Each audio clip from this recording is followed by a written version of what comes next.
சுவையான கேரட் பொரியல் செய்வது எப்படிங்கிறத நம்ம இந்த வீடியோவில் பார்க்க போகிறோம்.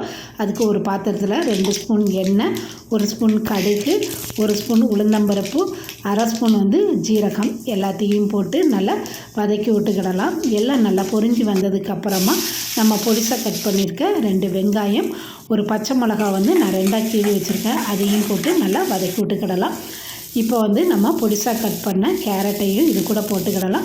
நான் கேரட்டை நீல வாக்கில் கட் பண்ணியிருக்கேன். உங்களுக்கு எந்த ஷேப்பில் வேணுமோ அந்த ஷேப்பில் கட் பண்ணிக்கோங்க. 1 ஸ்பூன் உப்பையும் போட்டு நல்லா வதக்கி விட்டுக்கிறோம். கேரட் வேகிறதுக்காக கொஞ்சமாக தண்ணி தொளித்து வேக வச்சுக்கிறோம். அதிகமான தண்ணி வேண்டாம். இப்போ இதுக்கு மசாலா 2 துண்டு தேங்காய், 2 பச்சை மிளகா கொரகொரப்பாக அரைச்சி இது கூட போட்டுக்கிடலாம். அரை ஸ்பூன் மஞ்சள் பொடி எல்லாத்தையும் போட்டு அதிகமான நேரம் நம்ம கிளற வேண்டாம். ஒரு 2 நிமிஷம் இந்த மாதிரி நல்லா பரட்டி விட்டால் போதும். இப்போ ஸ்டவ்வை ஆஃப் பண்ணிவிட்டு கொத்தமல்லி இலை கடைசியில் தூவி இறக்குனா சுவையான கேரட் பொரியல் ரெடி ஆகிட்டு.